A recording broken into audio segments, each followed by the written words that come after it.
Hello. Today we'll try something easy. We'll go for one more essay like we did 2 days back. I was planning to do some NCRT other stuff, but I couldn't make time. So the easiest way to is to look back at some of good essays, or else essays where we can have some takeaways. Okay. Today's topic is this, which is artificial intelligence is likely to be either the best or the worst thing to happen to the humanity. So essays like this are quite simple. Here itself they have given you the dimensions. They asked you to examine one, what is AI, how is it best, how is it worst in the context of humanity.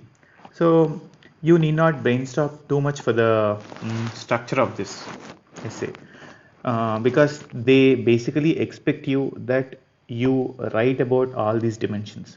So structure of this essay would be something like what's AI, pros, cons, way forward. So these kind of essays do not have a bigger challenge. The challenge is not about how different dimensions you bring or how novel the dimensions are, but it's rather about the innovation in the content.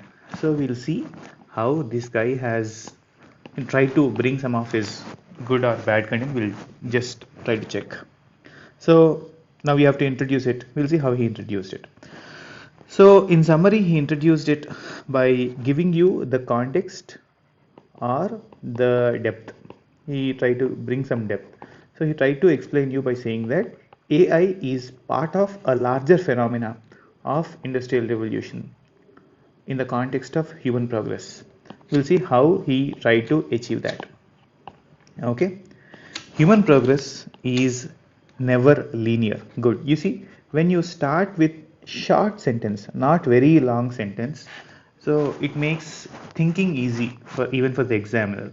Always have this in mind that examiner is even more impatient even more impatient than us.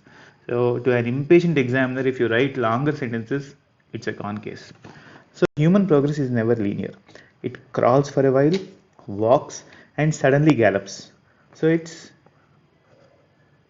sort of thing. Okay. The human progress to a new reality. The human progress and a rapid change in the way of life and material prosperity has always been due to inventions that transform the way we live. Okay, be it the fire, which freed man from constant hunting and pioneered a biocultural evolution, or coal, gas, which revolutionized the material prosperity.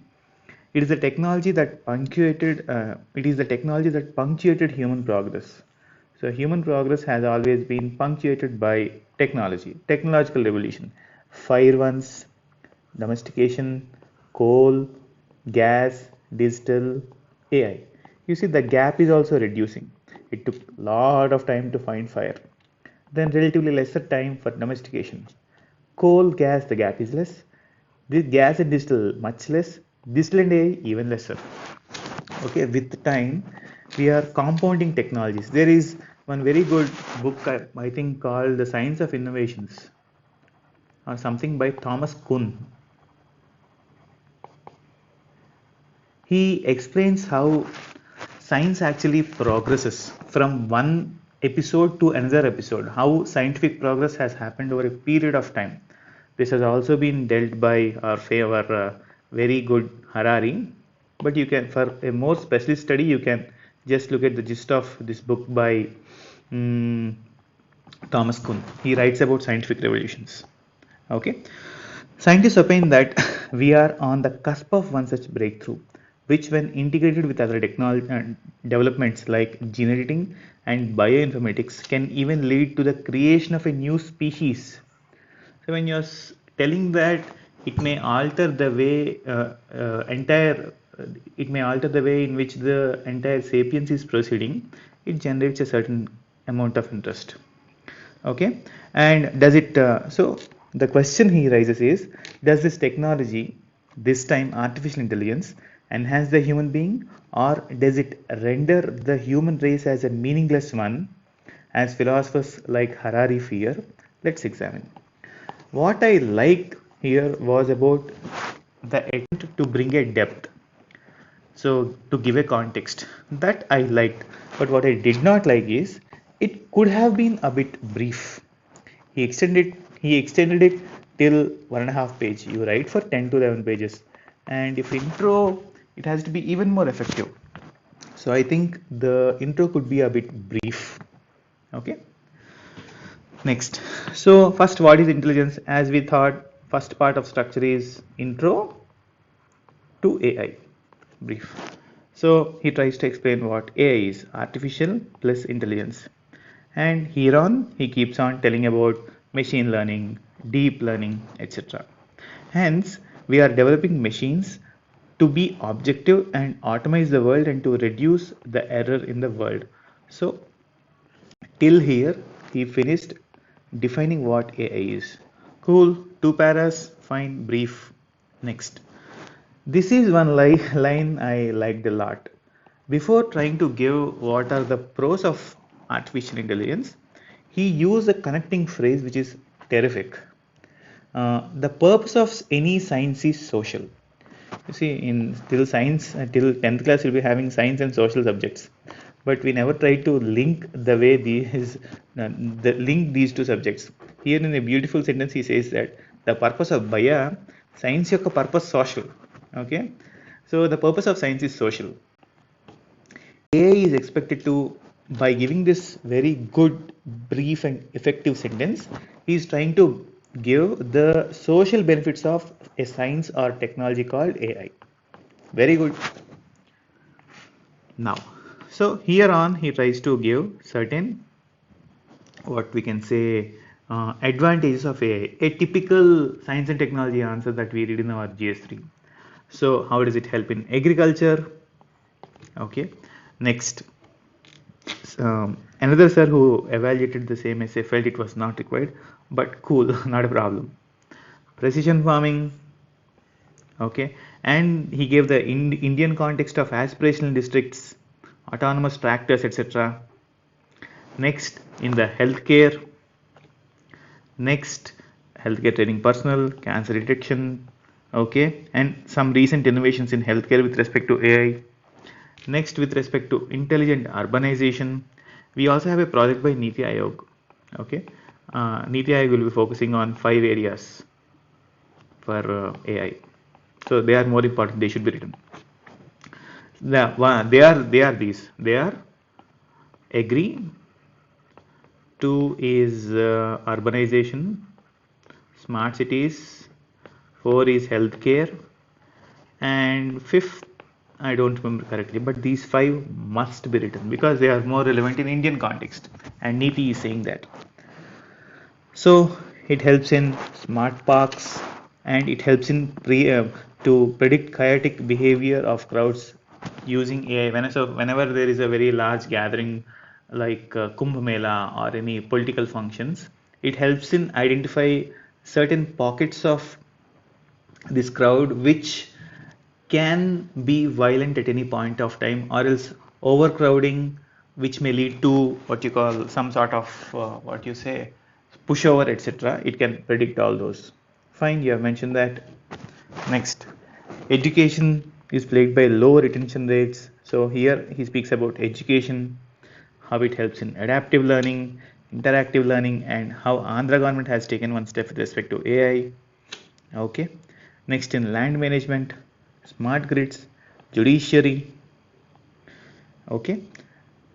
Till here, I think almost for first 1.5 page was given to intro. Then on the remaining 6.5, right? 6.5 pages for advantages. Now he has to use a proper connecting line before going to the disadvantages or havoc. But is this all? Is it all a rosy path? He's raising a question. Transformational technologies have equally grave issues. The nature of AI itself is the issue here. Let's examine how. Okay, a small connecting line. and now he tries to explain the issues with respect to AI. You read a book on Kindle, and Kindle surprisingly suggests books of your taste. You watch a video on YouTube or browse a product, and similarly, you get suggestions. Why? It is because when you read Kindle, Kindle in its own reads you. When you are reading Kindle, Kindle is reading you. When you watch YouTube, YouTube watches and profiles you. So in this way, he tried to give the basic method behind the AI and how it is tracking you. Before telling that it is hurting your privacy, he is giving a context or the way in which they are trying to track you. Very good. So Apple CEO Tim Cook famously said, if you are not, so he said it in the context of Facebook. If you are not paying for the product, you are the product. You are not the customer, but you are the product. You see, you are using FB very loosely, and you think I can freely create an account.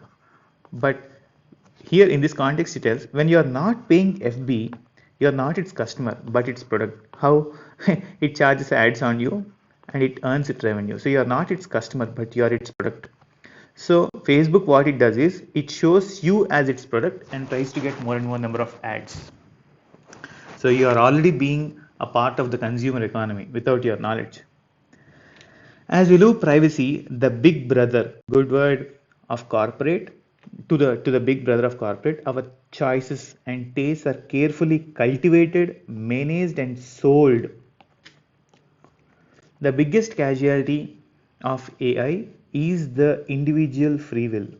Right now, yesterday there was this huge judgment on Pegasus. No, that also throws some important lines on how, in the name of security, our individual free will or fundamental rights are taking a toll. Read the judgment, terrific judgment.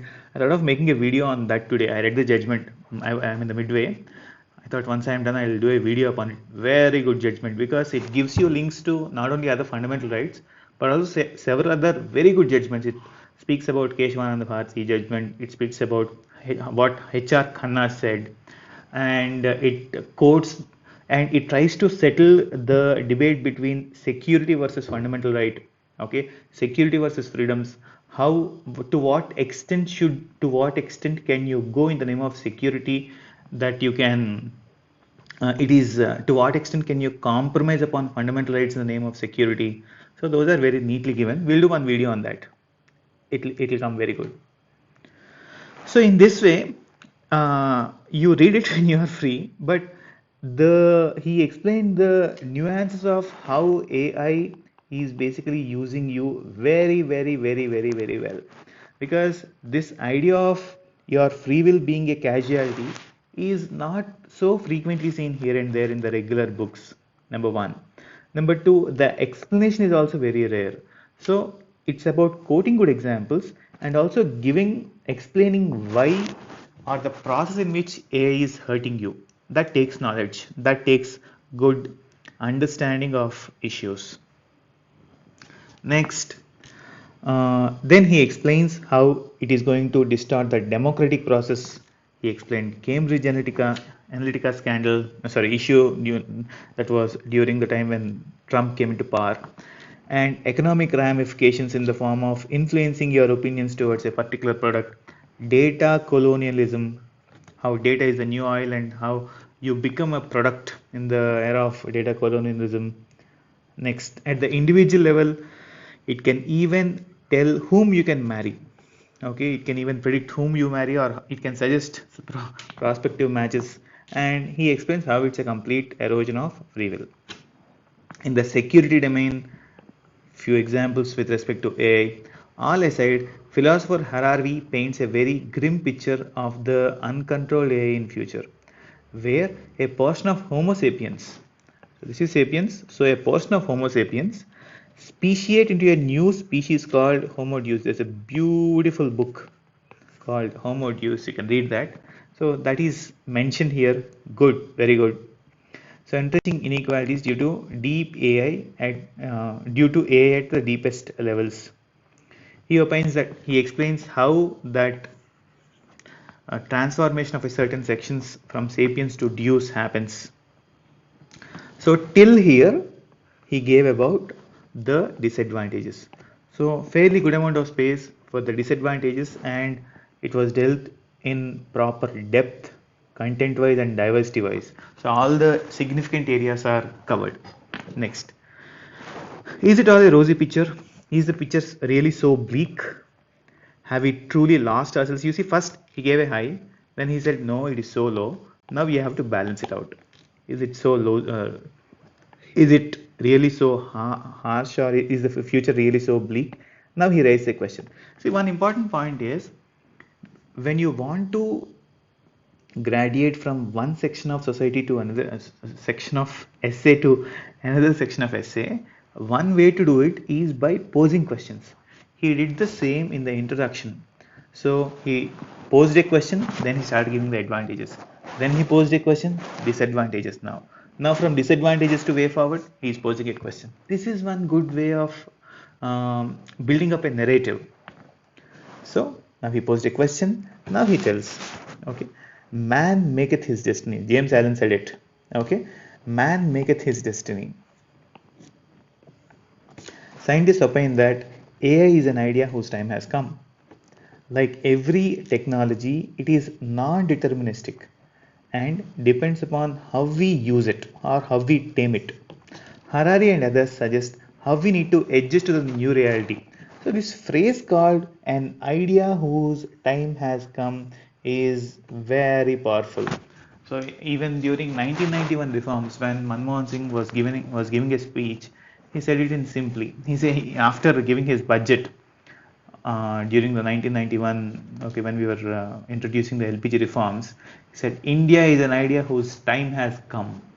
So whenever you want to introduce something path breaking, use this phrase, an idea whose time has come. It gives sort of goosebumps.